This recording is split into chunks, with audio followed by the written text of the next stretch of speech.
Good afternoon. Welcome, everybody. It's my pleasure to present Dr. Ruby Gibson. For the past 35 years, she has been dedicated to the craft and science of historical trauma recovery. She's the developer and trainer of two intergenerational recovery models, generational brain spotting and somatic archaeology. Indigenous brain spotting is indicated specifically for inherited familial, social, and cultural patterns of domestic and sexual abuse, addiction, disease, or despair, intergenerational backgrounds of war trauma, genocide, ethnocide, immigration and removal from homelands, earth-centered spiritual fracturing, and for those who wish to lighten the load for our children and future generations.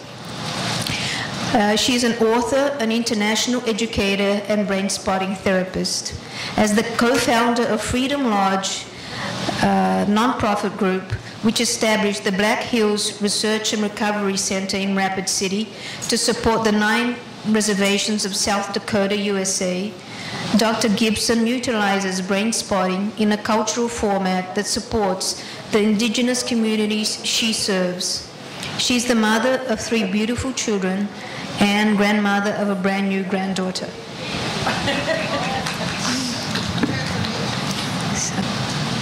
I'm so happy to be here with all of you this week, and thank you for coming to this lecture. It's going to be part experiential and it's going to be part lecture, but I'm going to begin. I stand here as a woman, as a mixed blood woman, and behind me stand my grandmothers, because they go with me wherever I go. My maternal grandmother, my paternal grandmother, my great-grandmothers, and my great-great-grandmothers. And all that I am is made up of them. Every piece of me is because of these women. And so when I come to speak, I always honor them first, because I wouldn't have this place or this voice without them.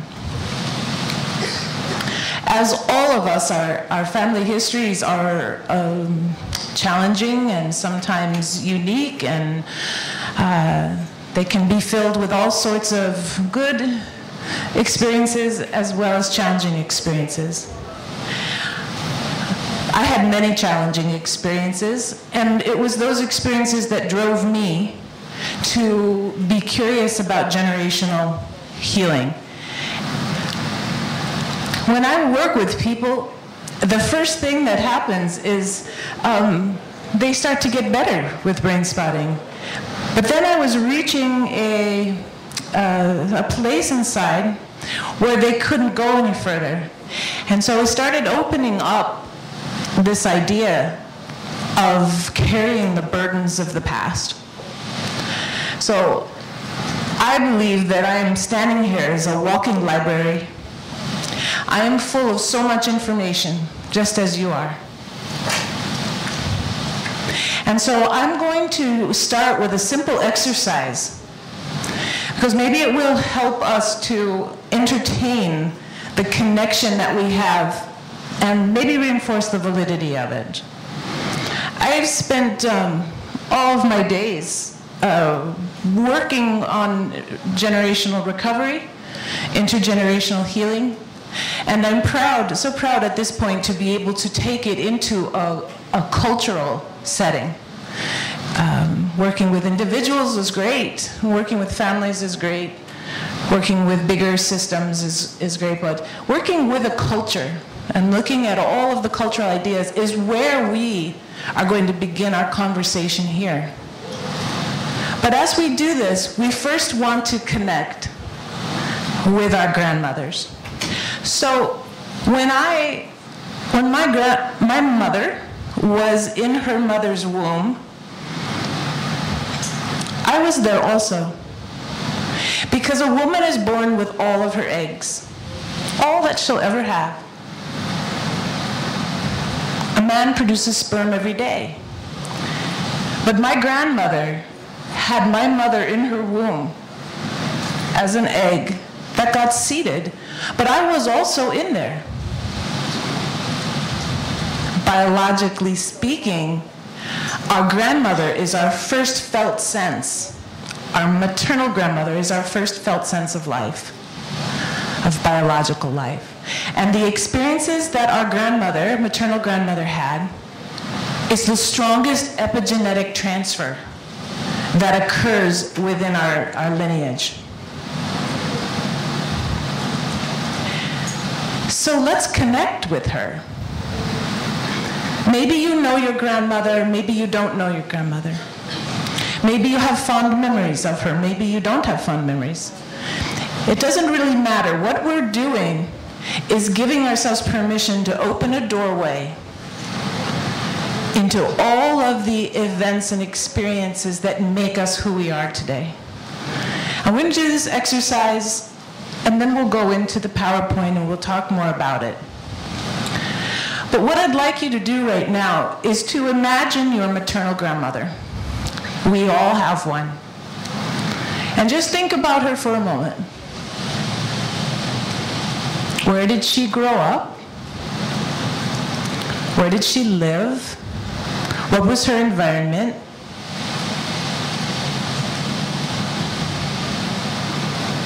What do you think life was like for her?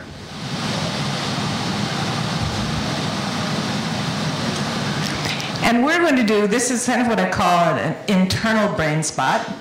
I'm going to ask you to close your eyes and to feel your navel.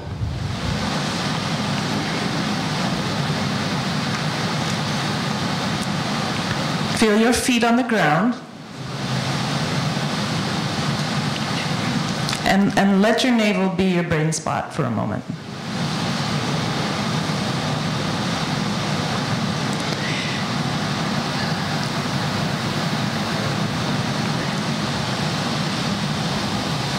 Feel where you are. Get a good grip on this moment in time. And then I invite you to feel your mother's navel and feel behind you.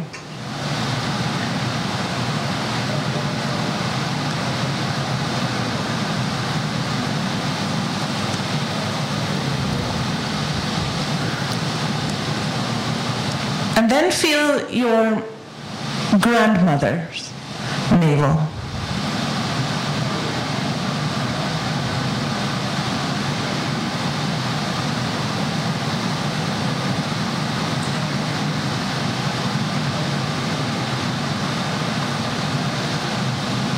And then come back to yours. And do that 3 times. Feeling your navel, your mother's, your grandmother.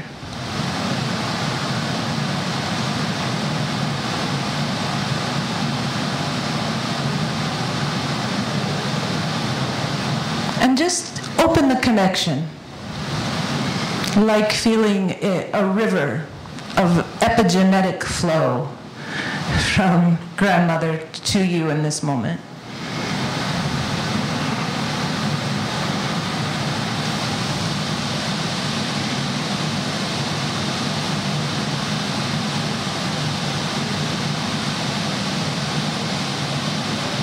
Think of all the beautiful things that came from these women.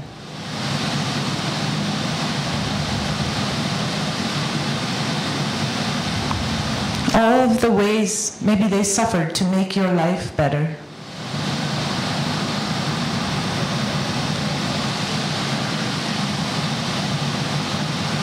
And notice what happens in your body as you begin to make this connection. Does it bring you a sense of peace or a feeling of distress? This is the maternal pipeline.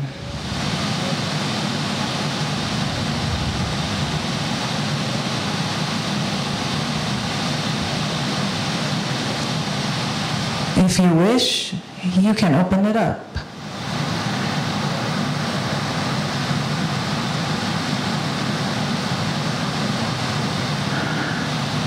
What kind of memories flow through?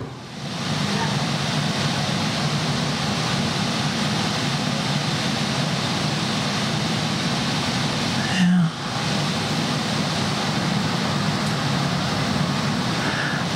Okay, so take a couple deep breaths and just kind of pull yourself back to your present moment, to your navel.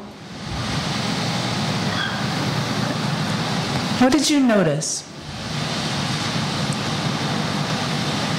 Did you feel anything significant? Please just say. Sadness. Sadness.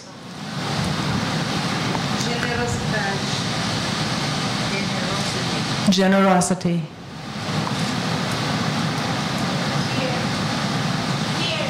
Fear. It's very difficult to go to my mother to get there. I totally love my grandmother. So he was comfortable with his grandmother, but difficult to get there through his mother. Gratitude. Wisdom. Wisdom. Warm, deep connection.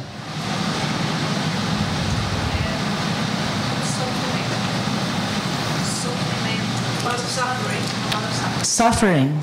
Mm-hmm. Mm-hmm.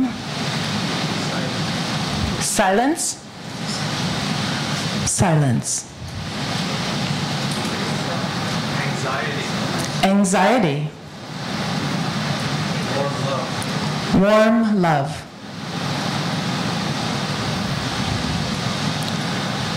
My grandmother was a fighter, not of courage. My mother wasn't. Grandmother was a fighter, mother wasn't. Grandmother had a lot of courage. Okay, so that was about 4 minutes. And look how much information you gathered about who you are and what was passed forward, right? So we have these connections. We have these connections available to us all the time.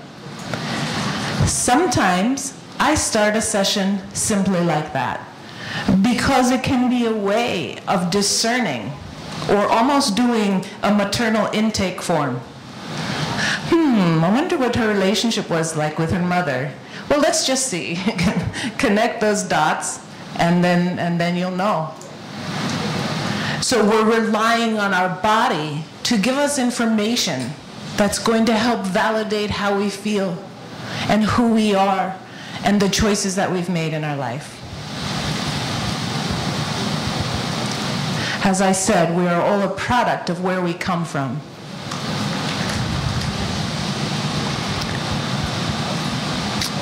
This is a really simple way of beginning to do generational brain spotting. You can do this. You can be creative in a lot of ways. But what I'd like to do now is to take this model of awareness of generations, and we take it into a cultural setting. Our nonprofit group, Freedom Lodge, received a grant last year. And this grant allowed us to operate for a year in Rapid City, South Dakota. That's a long way away from here. But in this state of South Dakota, there are 9 reservations. And we're near the Pine Ridge Reservation, which has the highest youth suicide rate in the country. The situation is a state of emergency, and it's ground zero of the indigenous world. I didn't take on a big challenge, just a little one. But we went in here to create this historical trauma research and recovery center. So we're just going to start by talking about the difference between historical trauma, transgenerational trauma, and generational trauma. Because there's a lot of words out there about it. Okay? Thank you all for trusting me and with that short presentation there. We put the picture of the buffalo because that is the mother and the child. And the Lakota people, or the Sioux Nation, these are their relatives.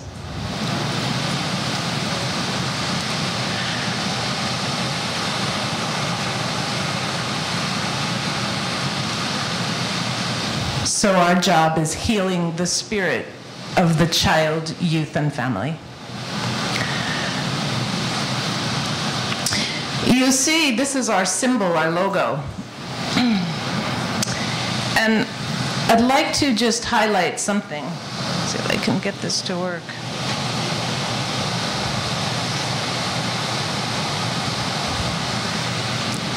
It's not working. All right. You see the head at the top? That's you, the eagle. The two triangles just below is your mother, your father. The next circle is grandmother, grandfather, grandmother, grandfather. The next circle is your great-grandparents, then your great-great-grandparents, and then your great-great-great-grandparents. Out to 7 generations.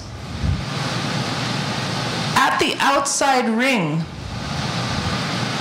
on the paternal side, at the 7th generation, there are 32 ancestors. On the maternal side, there are 32 ancestors, for a total of 64 people who influence you right in this moment. People you've never met, but whose lives and genetics and histories and diet and beliefs and traditions all make you who you are and drive you the way that you do. So this is our symbol. This is healing for 7 generations.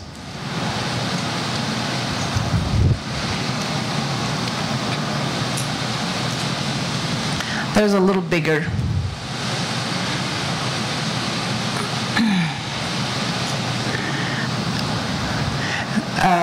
Lakota man made this for us. His name is Marty Tubles, and he did this design. But this original design came from Romania. The first time I went to Romania, they said, oh, here's a symbol for healing 7 generations. I didn't know that there was a cross-cultural belief, but there are many places that believe in this model. Okay, let's just go through a couple of things. So, indigenous brain spotting is a specific focus on people who are dependent upon the earth for their survival, or for those people who consider themselves as one of the 4 worlds. There's the animal world, the mineral world, the plant world, and the human world. We're one of 4 that take their life from this beautiful planet. Indigenous people in particular are more reliant on the earth and their relationship to survival. And we all have an indigenous background.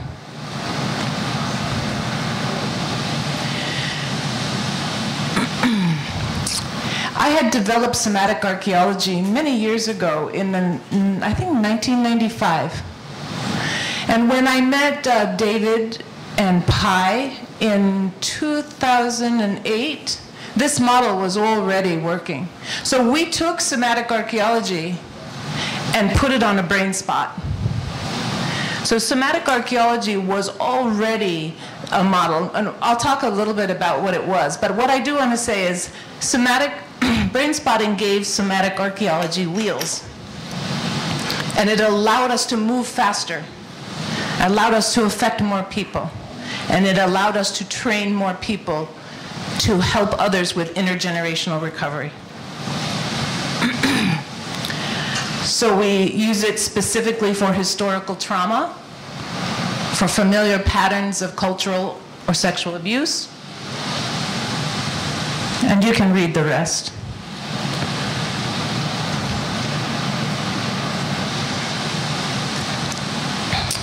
So somatic archaeology can mediate and reduce the detrimental effects of historical trauma, and it also augments our resiliency, it transforms suffering, and increases the causal understanding.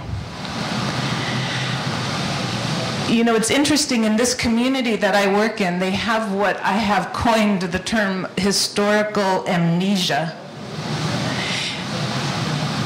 I myself am part Lakota, I'm part Ojibwe, and I'm also part Mediterranean. So I have a strong mix. I understand the history better than most people who live there on the reservations because they're uneducated. And they had many, many lies told to them by the government. And consequently, the books, the history books that are used in the schools on the reservation is the colonizer's story, not their story. Everything has been changed to protect the guilty. So we are weaving our way through a sea of thought and memory. And some of it's just not true. I think it was in the 50s that the US government and the Canadian government, along with the churches, opened up church-run, government-funded residential boarding schools. And many, many of the people were forced, the children were forced to go to these schools. But they were told, I'm sure you know the story, but they were told they were savages and had their hair cut off and they were scrubbed down with lye, and they couldn't speak their language. They couldn't practice their ceremonies, and they couldn't see their parents for 1 year at a time. Some of those children went in at 5 years old. They were just taken and put in and forced to pray in a different way than they had prayed before. A lot of the people who went there, the children, were sexually abused quite horrifically by the churches, by the priests and the nuns. There was a lot of abuse. And outside these, they no longer are running, but outside these schools, probably the most famous one is the Carlisle School. There's graveyards of little children, just headstones of little children everywhere. So there was these great losses and complete breakdown, an ethnocide or a genocide, so to speak. And so we're looking to rebuild this community that has been so shattered. But everyone has amnesia about it.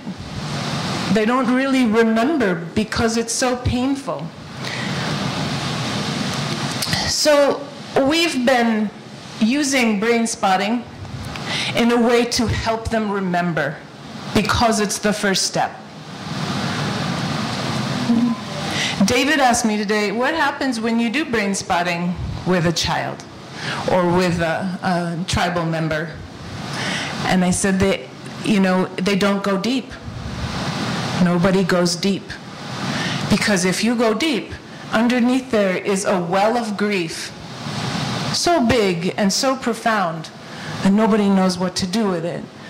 So everybody sits on top of it. And the children continually commit suicide over and over again. We made a big timeline from the beginning of colonization for Native America all the way to the present moment, all the experiences that have happened. And there were what we saw like compressed time periods where there was a lot of massacres and a lot of wars. And in these compressed times, whenever there's an anniversary that comes up, Do you know what I mean by compressed timeline? It's like too many bad things happened simultaneously that there wasn't time to process anything in between. So it just got dense, like petrified wood. If you want to talk about the fight, flight, freeze, faint response, you know, I don't even think any of those words really qualify. Maybe there's another one that we'll find. But it's difficult to remember, it's difficult to feel, and it's difficult to change because now everyone is suffering together. And I'm sure there are many cultures throughout the world that have had a similar experience. And so let's use this one as a model for understanding. Because if we can break through some of the deep, deep, compressed historical issues that rise up as suicide, or that rise up as alcoholism, or that rise up as intense poverty, then we can make a change. So we're researching as we go. We're keeping data so that when we complete our mission, then we'll move on to the next area or the next community. So that we begin to make a trail, like leaving little breadcrumbs behind for the people, because it's very difficult.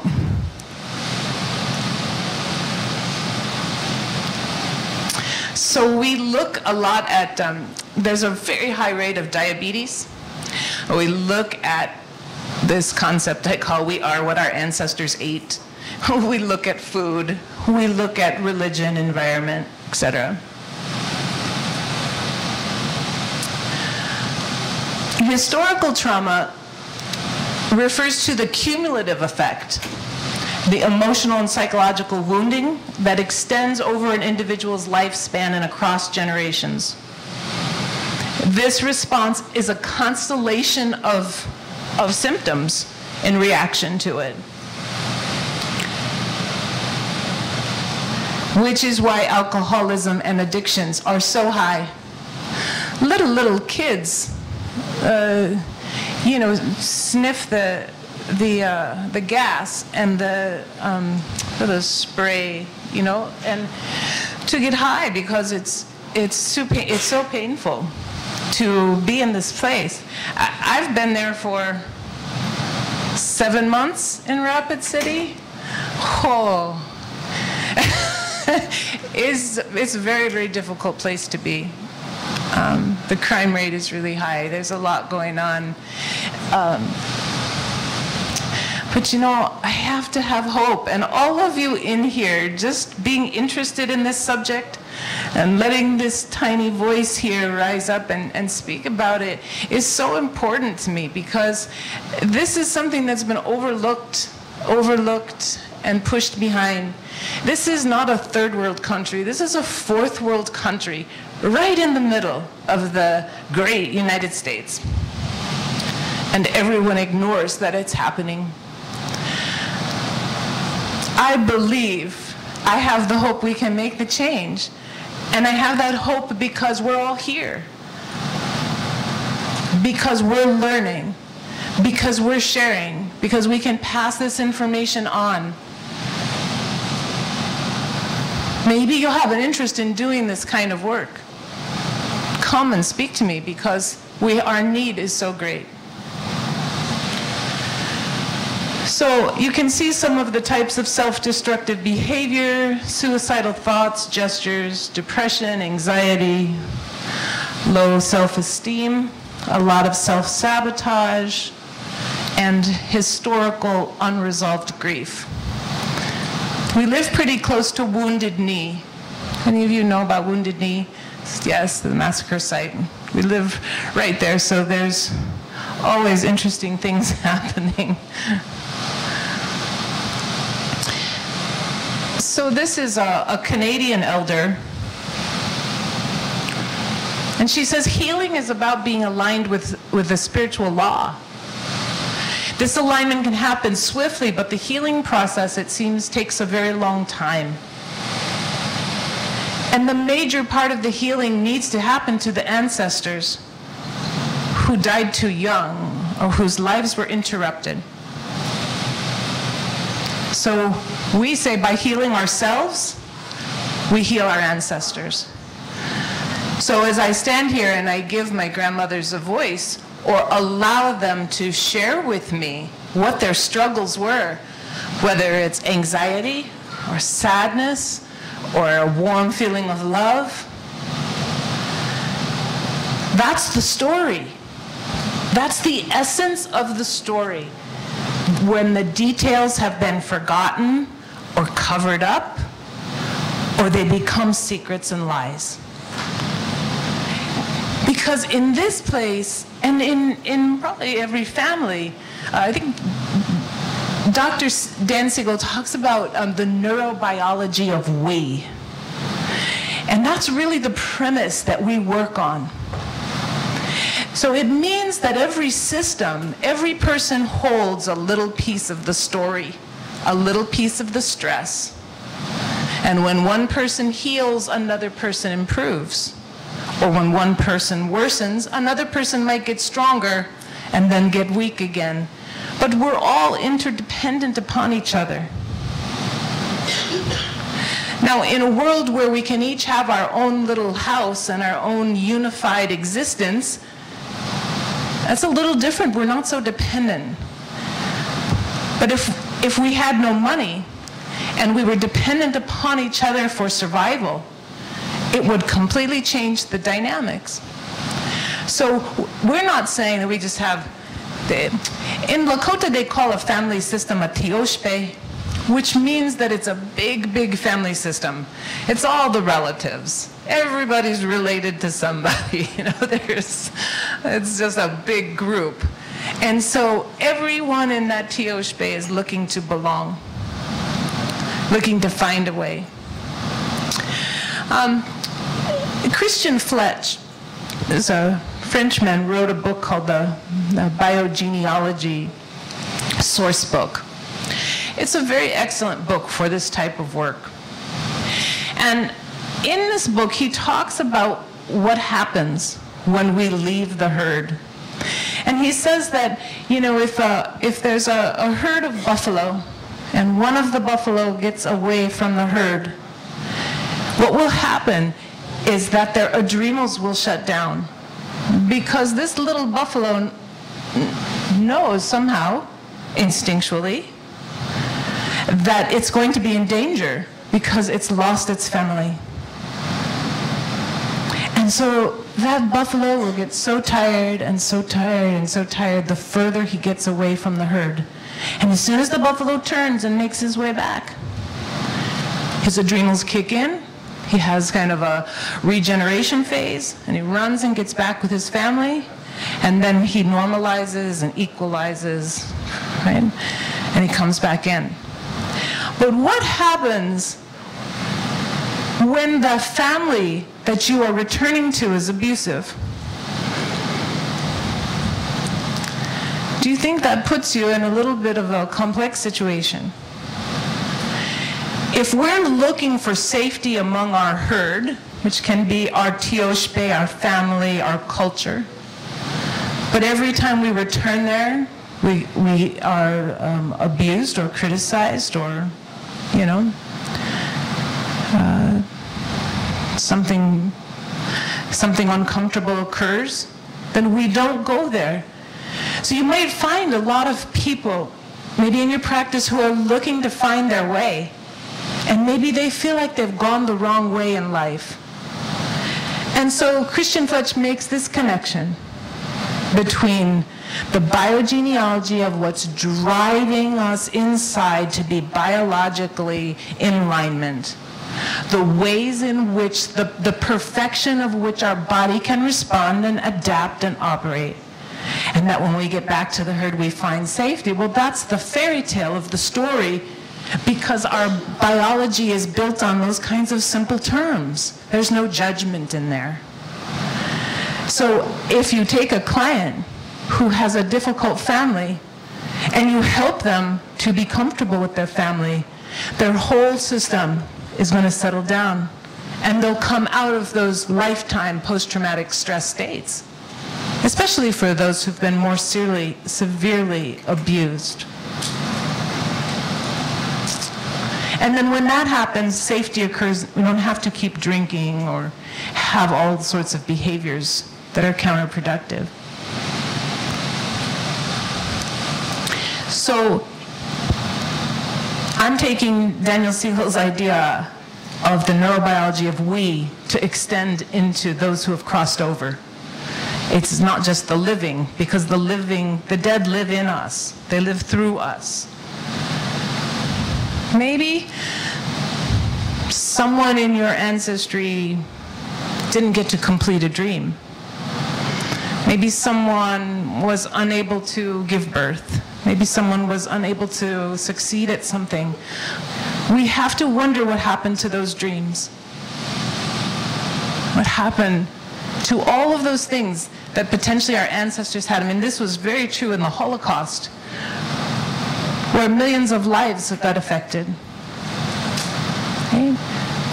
You're walking along, living your life, and then all of a sudden something occurs, and you lose that ability to remember what it was you were doing before the trauma happened, especially if it's a collective trauma.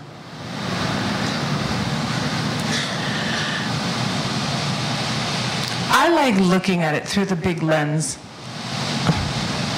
like an eagle, like our logo, soaring above, because we get to see cause and effect.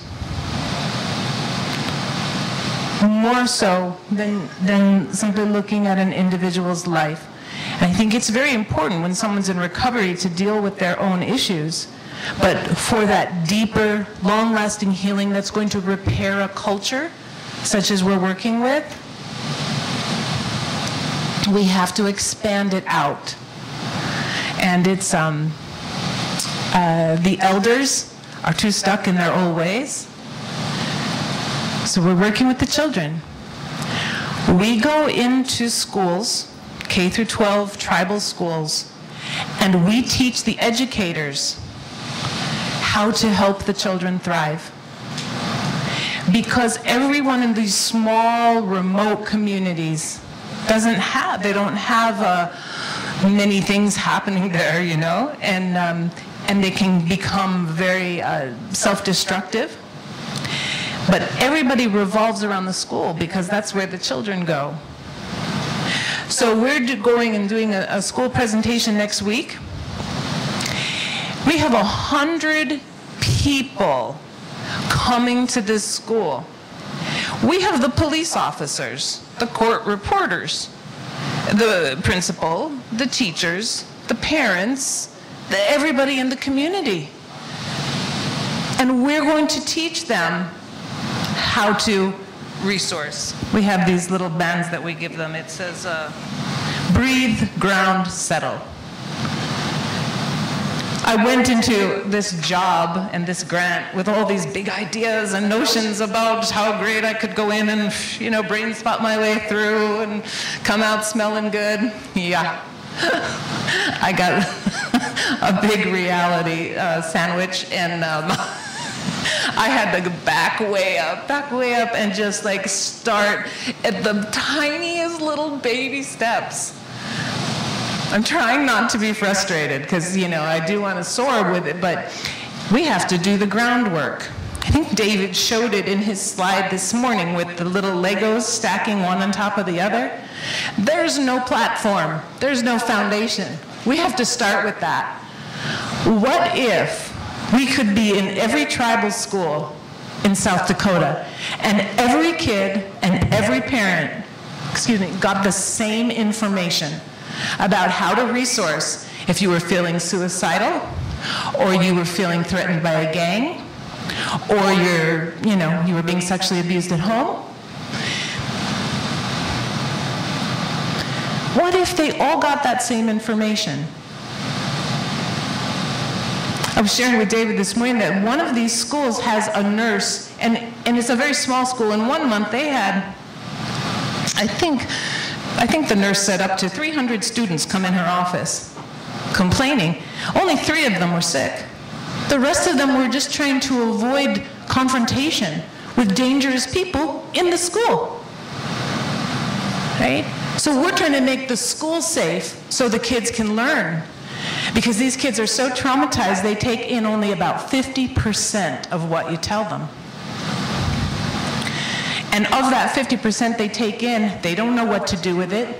Because when they go home to a house that has probably no parent, where they're being cared for by a sibling, where there's no food, the windows are broken, the house is cold, most of the times the plumbing doesn't work, and you can have upwards of 20 people living in one trailer, one FEMA trailer, piled on top of each other. The kids can't do homework, they can't concentrate, they don't get a good diet. You know, I mean, it's a lot of things to think about. So I'm like, okay, well, let's start with the basics. Let's ground and breathe and settle. If we could start to resource and empower the community and the people and the families, and if the police know that and the social services know that, then we can start to learn. Because the government is saying, we're going to shut down your public schools because your children don't meet the No Child Left Behind standards. Like, wow. So we're at the risk of losing funding for all of our schools because the kids can't learn and nobody knows what to do. I can't imagine that I was the first one to have like a brilliant idea there, but you know why it hadn't been done before? I don't know, maybe they were waiting for me, for brain spotting, for, you know, something. Because we opened the door and started talking about this, and people are swarming in. It's the most remarkable thing. I would have never in my life thought that this would be the experience that I would have. But sometimes you find a hole or a void and you can fill it. And that's what my Creator gave to me as this challenge. Can I stay present with my own truth and my hope long enough so that I don't get pulled down into this pit of despair?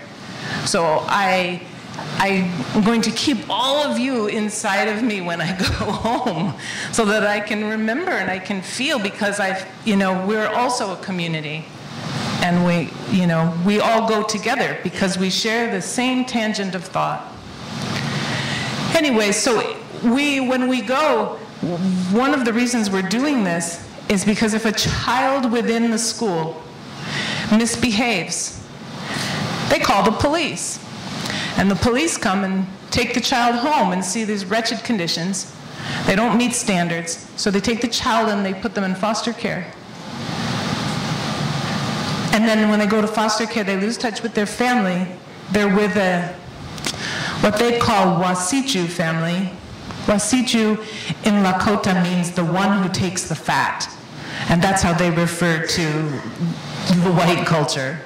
It's very racist there, but anyways, they put them in a Wasichu family who can care for the child, but then the child gets lost and angry, and they end up going to juvenile detention and then to prison. So we have a cradle to prison pipeline that so many incarcerated people, I think Native Americans are maybe 7% of the South Dakota population, but they're like 30% of the prison population. So we have a lot of people there. So it's pretty interesting. There's a lot of problems, but all we do is start, right? You just start, breathe, ground, settle. And so that's what we do. And then when we are training people to do this work, so that we're creating a group of historical trauma recovery specialists. That's the training that we're doing, so that we can duplicate our efforts and send people out into all corners of the state, so that we create a consensus that we can ground ourselves and center and prepare for what's next. It's the only way to fix something when the bottom has fallen out is to make a new bottom.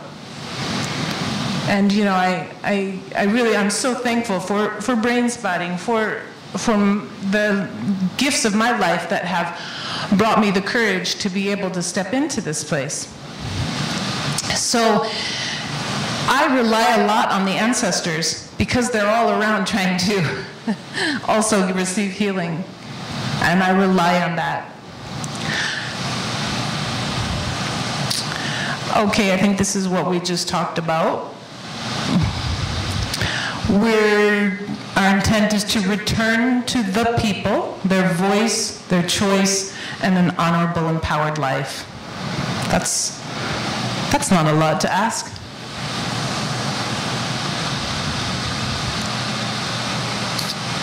So historical trauma, I don't know how many of you might work with indigenous populations, or historical trauma would certainly be any cultural ethnocide or genocide.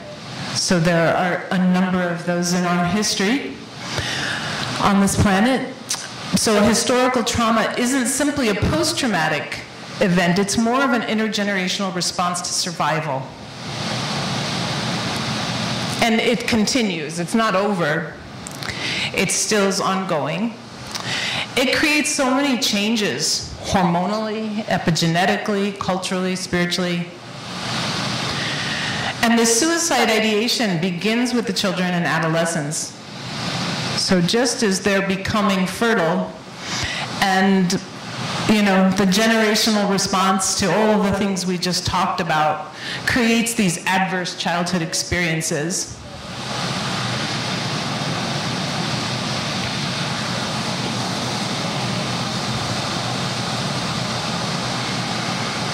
So these are our suicide statistics. The average life expectancy is 46.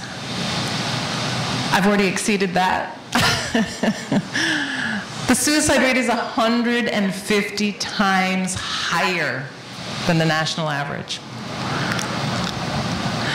President Barack Obama was the only president who has ever visited this reservation in our history. The suicide ranks the 9th highest in the US for that age group, 15 to 24. And the substandard living conditions. Violence accounts for about 75% of the deaths. Pretty rough place.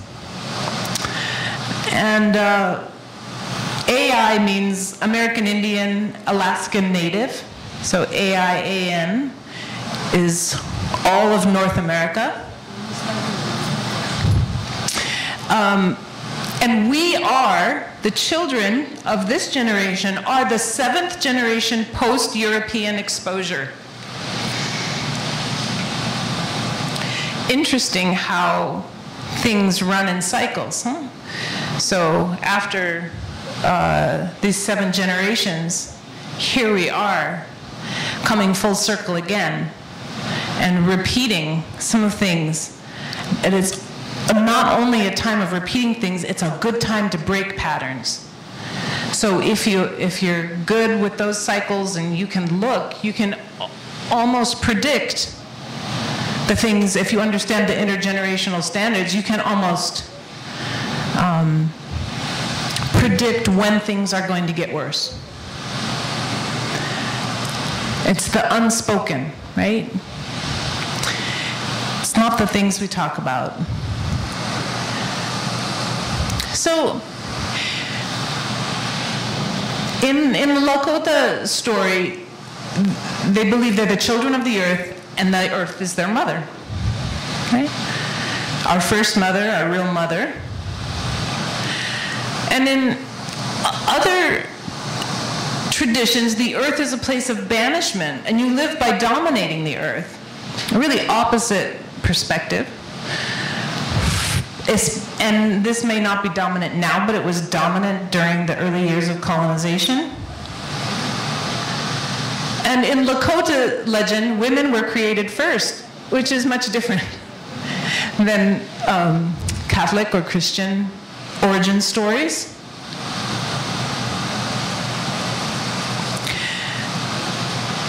And one of the things that's most important to these people is their sacred sites. And they're in the Black Hills of South Dakota, where those presidents' heads are up there in Mount Rushmore. So you go to your sacred spot and the presidents are always looking down on you. And every corner of the street and Main Street has a statue of a president. And so it's really an interesting conflux between, people who have been so injured and those, the fathers that are watching over them. Everybody's trying to save the earth there, but they can't even save themselves.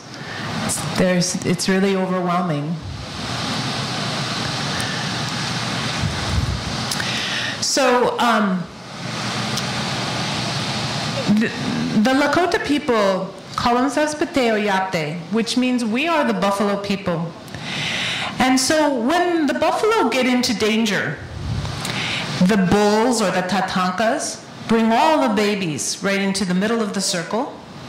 And then the next circle, the next ring is the elders, and the next ring is the cows, and the next ring is the bulls. And they're in warrior mode. They're protecting themselves. That's how the buffalo protect themselves. So the people protect themselves the same way. They learned from the buffalo as their relative that that's how they should protect themselves. So when they were in danger, they put the children, the elders, the cows, the women, and then the men. But due to the moral and spiritual and physical defeat of so many of the warriors, most of the men are alcoholic or extremely overweight, or they have all sorts of addictions. And I mean, AA is everywhere up there. Alcoholics Anonymous. There's a real distress that happened with the men, and they completely collapsed. So the women picked themselves up and they said, we have to become the breadwinners now. We have to become the ones who champion our families. We have to become the fighters. So now the women become the fighters. But then what happens to the children? They get raised by the elders. Well, I'm sorry, but if your life expectancy is only 46 years old, that's not going to leave too many elders. So you have children. I think it's 50% of the population is children with nowhere to go and no one to take care of them.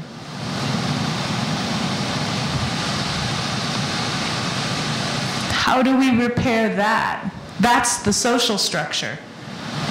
That's not the social structure outside. It's the social structure in there. And that's what they're looking to come back to. That's their dream, is that they would be able to come back to that Pteoyate and protect themselves like they once did, like their ancestors once did. They can't do it. So we've got to find a different way. And I hope it happens, because they're beautiful-hearted people. And they pray every day for the earth, for all of their relations. You know, they're good people. They're the keepers of the earth.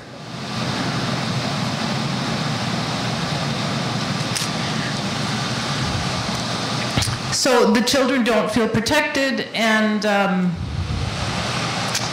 the women are beginning to mend what we call the hoop of life.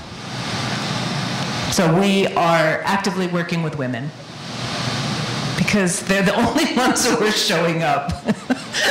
The men are to lunch, the children are feeling crazy, and the elders don't speak English, so, you know. Okay, so we talked about this when we first started, about the biological, that a woman's child comes from an egg that was with her in utero while she was in her mother's womb. And so we know that all mammals are incubated in the grandmother's womb. So when the Lakota people look at a generation, they look at it grandmother, mother, granddaughter, or grandfather, father, grandson. So they look at a generation as three generations. If we look at a generation, maybe most people have a child by the time they're 30. So if we use that as a generation, and we multiply that times 7, that's 210 years. which takes us back to about 1800. That means of those 64 ancestors who are in your ancestry, that the story that comes with those 64 ancestors comes through the women.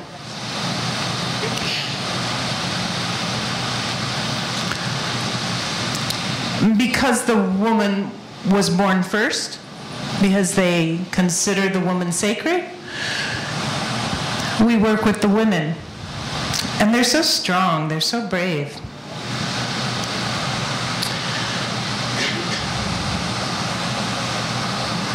So my goal is to have 100% historical trauma-informed classrooms for tribal children.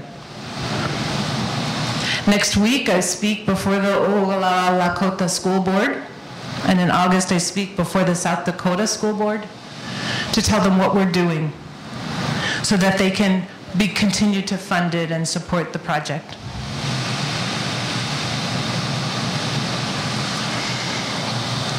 We're gathering statistics, and we provide all of our services free of charge to tribal members. Okay, so one of our goals is to change and reform the narrative about Indigenous women. And that's where the brain spotting comes in. So everything I've told you has really been leading up to, how do you use brain spotting in this place? You know, so we gather the women, and we do kind of like the exercise that we did by feeling the maternal trail, the epigenetic flow that's going on through the women, because the women are the keepers of the wisdom for the tribes. It was their job to keep the fire burning in every camp, and when they would move, you would have to take a coal from one fire and bring it to the next camp so that you could start the fire again. So they're known as the fire keepers. And the fire keepers' job is to keep the culture alive, to keep them eating and thriving. So there's a lot of racism, so we're looking to help them have pride and honor and feel valued as who they are. So if we just stopped and started brain spotting all of the variety of things for this entire culture based on one person's experience, we would never get the job done. So we use Indigenous brain spotting by brain spotting culturally. Took me a while to figure out that I could do this, but we find a sacred site, and we have the women all think of the sacred site, and then they find a brain spot and they start to reconnect. Because like I said, it's not just humans that are their ancestors. They believe that the sacred sites, like there's one called Wind Cave, and they believe they emerged from Wind Cave. It's now a highly populated tourist site, and they can't return there really and do their, their origin stories. So we have them visualize it. When the summer comes, we might actually go to those places, but for right now, we're helping to create a relationship from the mother of the earth to the mother of, because that is the primary mother.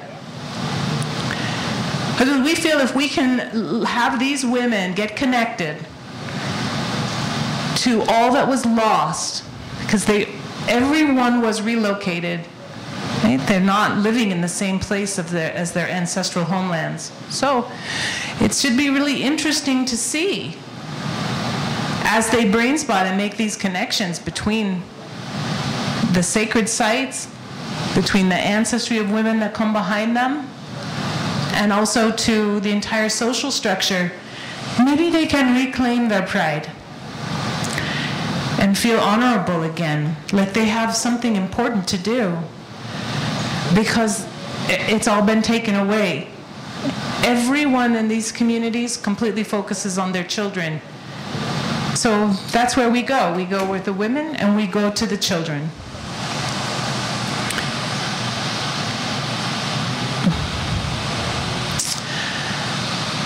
We believe, and the people who have funded us believe, that where the earth suffers the most is where indigenous women suffer the most. I don't know how I found these funders. They found me. I said, you're speaking my language. And they believe that we have the inherent potential and ancestral wisdom to solve the problems. But before they can do that, they have to remember, because everyone has historical amnesia.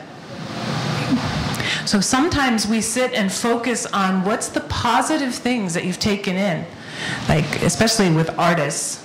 You know, let's see if we can draw on the positive cultural aspects, because everything is so negative.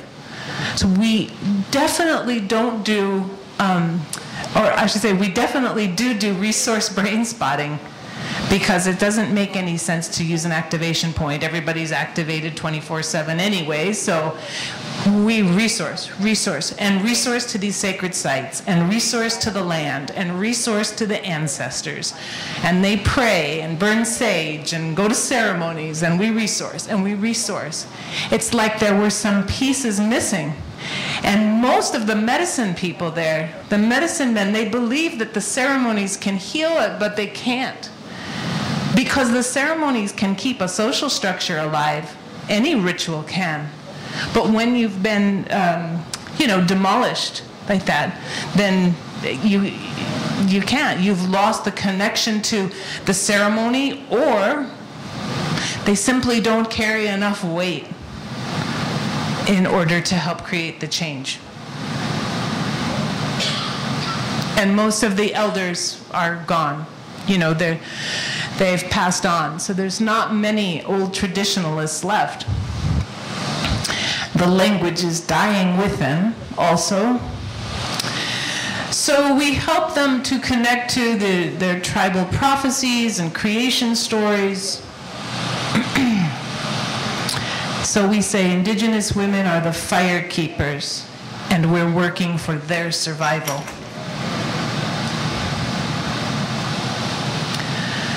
I know it can work. I think it's going to take a while, but if you put your mind and your heart and your prayers to something, we can create change. I know I can't do it myself. We have a good advisory board. We're training people. Come to South Dakota and help us. Let's see. So some important points. We call them biological and moral conflicts. So if you were asked to do something that is not morally acceptable to you, it creates a conflict inside. Or if you're raped at the age of 7, it creates a biological conflict. Okay? There can be many things that happen that create these conflicts inside, and that's really what's eating away at most of the people there. Because they're completely conflicted between their religion and the Wasichu religion, or their, way of speaking in the Wasichu language, living close to the earth, or living in these temporary housing. Not many people live in teepees anymore. So we identify what those are. Sometimes we can brain spot them, but again, it's so triggering. People have a real need to belong. And it's probably one of the most fundamental things that I sometimes overlook in working with clients, because I have a clientele as well. Normal, outside of this culture clients. And,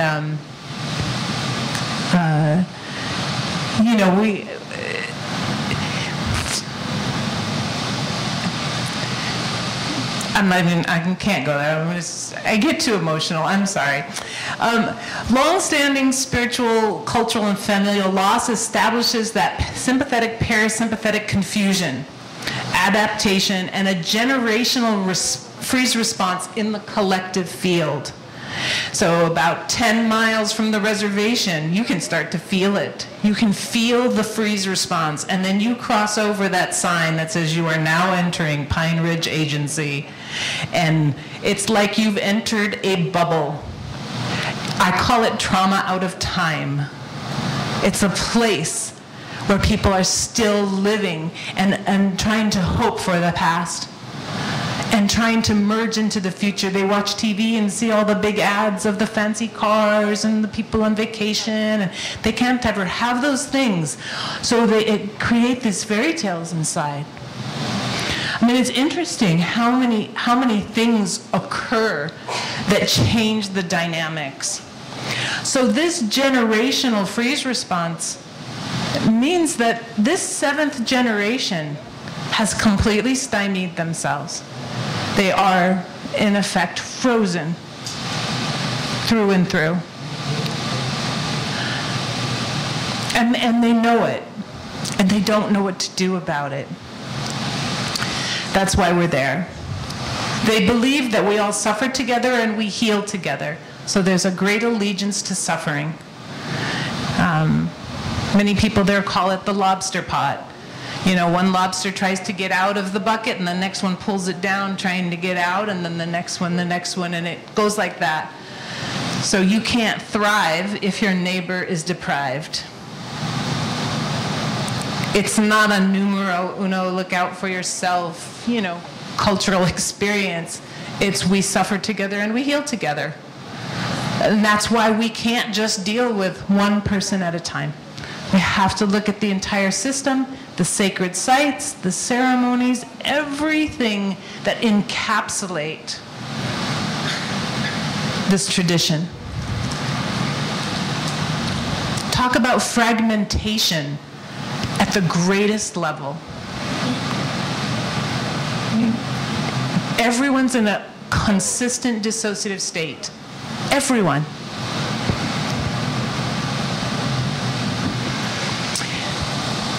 We get these things we call suicidal clusters. So remember when I was talking about timelines where there's a lot of compressed experiences that happen really, really fast, and no one has time to process them? They're just surviving, adapting, surviving, adapting, surviving, adapting, and they get to the other side of it.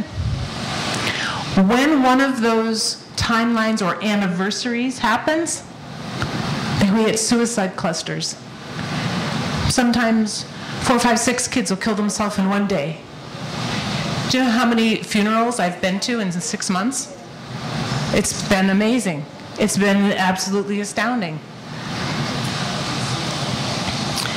Historical amnesia and the repression of memory are at the roots of this repetitive action.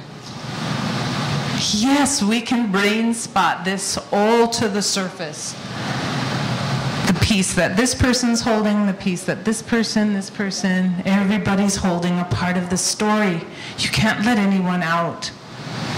Everyone has to heal together, and that's what makes it most challenging. So, we just brain spot the bigger group. We brain spot through layers of suffering, self-sabotage, and avoidance. We focus on what's right instead of what's wrong as much as possible to draw out the positive. And I like to say our benevolent body, because I think our bodies are very benevolent. I think they hold the capacity to heal so much. Not only are we a walking library full of so much information, but we have magic inside of us. And we can do many things with that. And our body has the ability to heal. If I heal myself and I step into this culture like a beacon, I'm going to create change. Right? If a woman or a man opens up the relationship in their navel between and that epigenetic transfer and starts to feel, they'll be able to start resolving those deeper conflicts that are generationally compounded. I think indigenous brain spotting when we use it in this way, holds great potential as a potent cure and salve for the heart.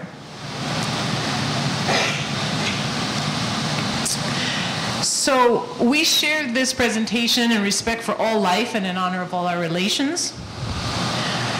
In our culture we say mitakoyasen, which means we are all related, that everyone is related. So indigenous brain spotting provides us with an opportunity to remember who we are when we're free. Even though that might seem far off, I have to believe it's possible. Because it's my people too. My grandmother was in a boarding school. She was raped by the priests. This story lives inside of me. And I have used somatic archaeology and brain spotting to find my way through my story so that I could be strong, so that I could remember the story but not be amnesic, that I could relate to my relatives and in a way provide cure. Sometimes life provides you with some very unexpected and powerful antidotes. And I like this quote, so I wanted to share it with you. Fear has shadowed human life since our species emerged, but the velocity of change in our current environment and the nature of the fears we face as a consequence have evolved much faster than our biological systems that are dealing with them. We are currently witnessing a fracturing and amalgamation of cultures unprecedented in human history. And as technology shrinks and transforms our world into one global experience, the advances that we have made that enabled us to defeat many kinds of physical challenges have in turn created complex threats of their own.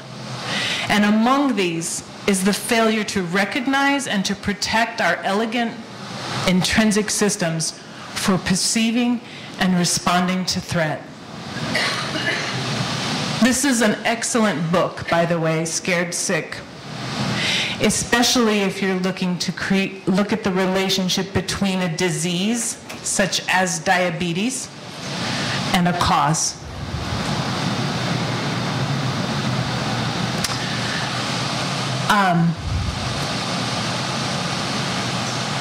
Our bodies can respond to most anything and heal when they're given the right tools, when people feel empowered.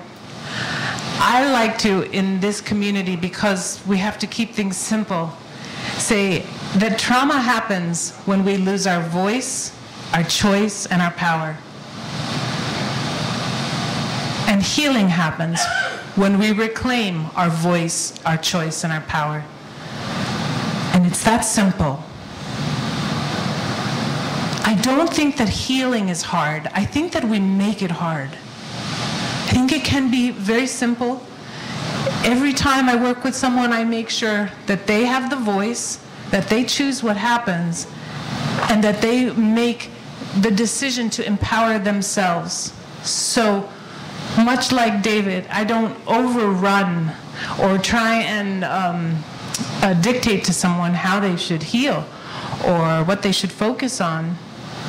I might give them some encouragement and push them along the way or steer them through the brain spotting model so that we can identify some of these things that are amnesic. But other than that, everyone has the capacity to heal. We use the same bottom-up neurophysiological process. We have 5 steps that we incorporate. It's a pretty familiar things that I didn't want to have to go into because I know we've talked about them many times here this week already. But I did want to show you, I wrote a book in 2008 called My Body, My Earth, The Practice of Somatic Archaeology. You can get these on Amazon.com. I don't have any copies here, but this outlines the work of somatic archaeology. And again, we take this work and use the brain spotting. From there, we add in sacred sites, and we add in certain religious or prayer or, something culturally specific like the buffalo. And I feel like I have a lot of good tools. And I think that we're going to have a good outcome, and at least people are somewhat excited about what it is that we're doing. It's like a little flame of hope. Everybody's, just hoping. So it's a big responsibility. But when I feel overwhelmed by it, I feel my grandmother behind me and how much she suffered, and the things that happened to her are not much unlike the things that happened in my life. My life was relatively good compared to hers. And I think if she could get through it, someone said they felt that courage coming through. That's what I feel when I come here and I go back and sense my grandmother's. I feel that. I feel that courage. I feel that knowing. I feel that wisdom coming through. And that's what keeps me in my center. So I'm always brain spotting myself here where I'm working with other people because I don't want to lose my center, and this is where it's been these days.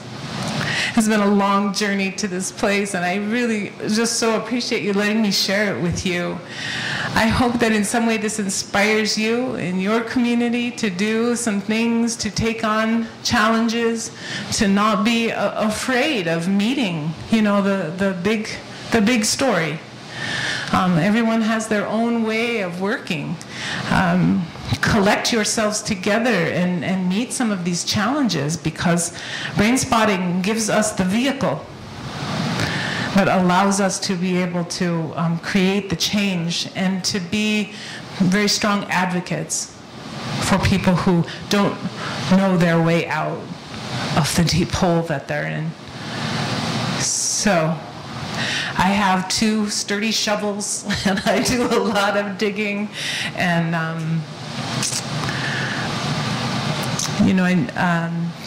guess I just want to thank all of you again, and if we have any questions, I think we have a few minutes, I'm happy to answer.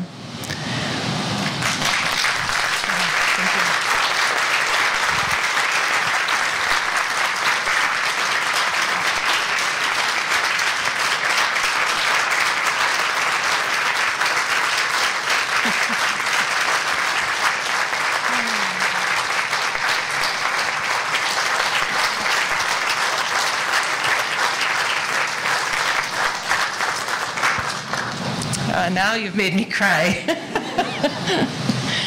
Oh, thank you so much. Does anyone have anything they'd like to ask?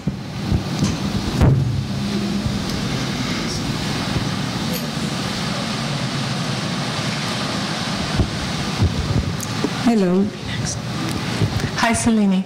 I just want to thank you for opening your heart to us and being the voice and being the energy to remind us where we come from. Brazil is a mixture of African, indigenous, and white people. And we always talk about the Portuguese the influence of Portuguese people and African people. And we know about the indigenous people, but sometimes people don't identify themselves with the indigenous people, but every food we eat here, everything the way how we dance, the way how we are together is very much influenced by the tribe from Africa, the tribe from indigenous people, and we play the craziness of Portuguese people. If there's any Portuguese people here, we are happy that you came, but yeah. And I'm also happy that you're going to Australia, because that's a country, it's a first world country, and it's the only country that, first world country that has not recognized indigenous people as the first people in their land. So we need to keep putting the flag up, and help people to really go into the roots more and more with the healing, with the tools to help them come out from it. Because what I hear a lot and I see a lot is people talking about the trauma, the fear, whatever's happening to them, but not with the healing tool, not with the, as you said, the idea is to bring people from nothing to something. Yeah. So thank you so much. You're welcome. Thank you. I have just one question, and you don't need to answer now. You can ask to me later. Before you ask the question, I just want to acknowledge the brain spotting humanitarian work, that David has been putting together. That this is kind of part of that same vein, and it's really the ones who suffer the most, the poverty, the people who don't have the money to get a therapist and pay to go to therapy, that are really suffering and need the work. I'm hoping that we can generate more funds to be able to do this. So if you know of a community or someplace where people have a similar kind of extreme conditions, let's rally for them, because I believe that everyone deserves brain spotting, not only those who can afford it. I agree 100% with you, 100%. Okay, go ahead. The question is, could you give us a little bit of an idea, how do you use brain spotting for group? I think I heard you say that sometimes you use brain spotting in a group. So, like we did when we started, we did an internal brain spot. Okay. So we just created a brain spot here and put our focus, and then just pendulated, opened up that pathway. When we do it as a group, we might bring in a picture of a sacred site if we can't get there, because it's pretty snowy and cold, out there in the hills. And so sometimes we'll use an image or a picture. We have a lot of beautiful artwork. Sometimes we bring in a traditional elder who'll tell us a story, and then we'll all imagine that. And sometimes people will just find their own brain spot. There's some cultural fear because it's new. So not everybody is willing to just trust and go with it. So we're at a little bit of an educational curve right now, trying to, let people know this isn't going to hurt you. It's going to help you. But we're getting through that. But mostly just really feeling into it. So if it's the anniversary of Wounded Knee, then we can brain spot that, but that's not really a resource. I prefer initially to use resource spots, sacred spots, rather than traumatic sacred spots. So just one more thing, knowing that. So how long it takes the work? Usually, like 1 hour you stay with them, it's the whole afternoon, it's a day. Usually, how long do you stay with a group of people using it differs so much. Sometimes, like in the schools, we do some work, and that's I think a 4-hour time, but there's education and all of that in there. If we're just working with a group and we have a classroom, so if we're working with them in our center, then we, maybe 2 hours is usually an ideal period of time. Most people there can't handle it any longer than that, There. Thank you very much. Yes, okay, you're welcome. Tem quem traduza, por favor? Eu? Sim. Porque 7 gerações na linha de cura, não mais nem menos. She's asking why 7 generations? Why not more generations or less generations? Where does this number come from?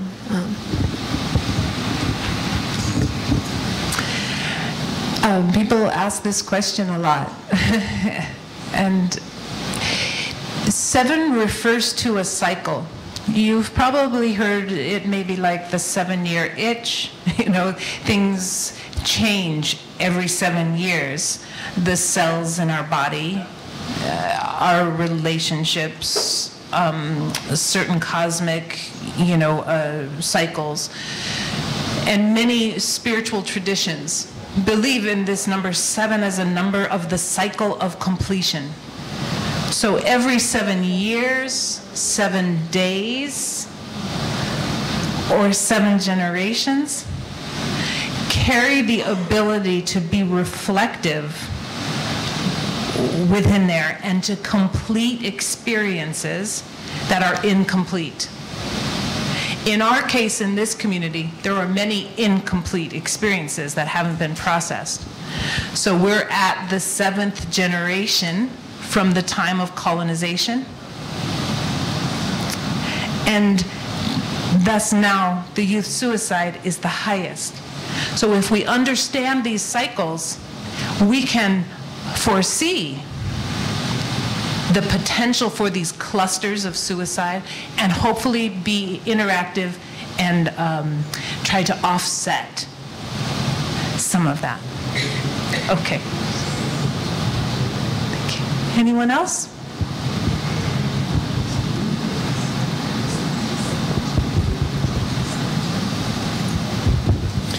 In reading your book, you really helped me to understand the power of the body and how the body is a historical device. And I guess as I was listening to you, I guess I didn't hear as much of the body in what you were talking about. And so I guess I just was putting it out there in terms of how does the personal body kind of reflect the greater cultural body, and how does that influence the work? Yeah, I specifically didn't go into that because I've done a lot of presentations that have been focused on that, and we're looking to really kind of show more from this professional angle, the bigger way in which you can use brain spotting in a cultural setting. So, but that said, we look at the conditions that are primary in this community, and many people die of diabetes. And if we look at where our adrenal glands are, and many of the tribes had been forced on the long walk, or they were relocated from the middle of the United States, like all the way to Florida or down south, and they had to walk that whole way. And many people died along the way, and there were diseases and all sorts of things. So, there's a lot of stress. So when our adrenals get that stressed for that many generations, what happens to our kidneys? Can we make that, because they're trying to find some cures for the diabetes, and I'm saying, brain spot the adrenal glands, and they'll look at me like I'm crazy, but I have a feeling, just in my connection to the greater body of people, because they have that kind of condition of having a lot of weight right here, and a lot of heart disease, and a lot of kind of apathy and lethargy. And that body style is so oriented toward diabetes. And interestingly enough, a lot of them get their legs amputated from the diabetes because it's so bad. Indian Health Services doesn't do a lot of preemptive work. They're not about prevention. They just do the little amount of possible. So a lot of people lose their legs. And I know that a lot of their ancestors lost their legs. So there's also, there's all sorts of different layers of experience that go in there. But that's been one of my goals. I think diabetes is highest on the Navajo reservation. And if we can go down there and just go right for it, instead of saying, well, what's the issue today? Oh, day-to-day life stuff. We just go to the core of it because we don't really have time. People are dying so fast to have a generous space to help that process. So we just kind of go for the gusto and go for the heart of it. And so diabetes would be one of those things. Alcoholism is another. But I believe, and depression also, some people use antidepressants because that's what the IHS delivers, but I believe that depression is suppression. And it's a suppression of anger and fire and power. And they've been pushed down and pushed down and pushed down and pushed down and pushed down over and over again. They're just collapsed in here. So most people's you know, when you're in a generational lifetime post-traumatic stress state, you have lost normal. It doesn't even exist on the horizon. Where are you healing to? How do you know that you're better? You know that you're better because the entire community's better. That's the measure. So, you know, it's the diseases are shared because the food is substandard, adding to the adrenal stress. Lots of coffee and white flour and sugar and all of those things that are going to create more adrenal stress. And it's compounded into these symptoms, these clusters of symptoms. So that's, you know, we make cause and effect looking at those kinds of relationships. And I could go on and on about that, you know, for another hour, because it's really interesting how it manifests as a symptom, as a collective symptom. Yeah, so, yes. Thank you very much. Our time is up. And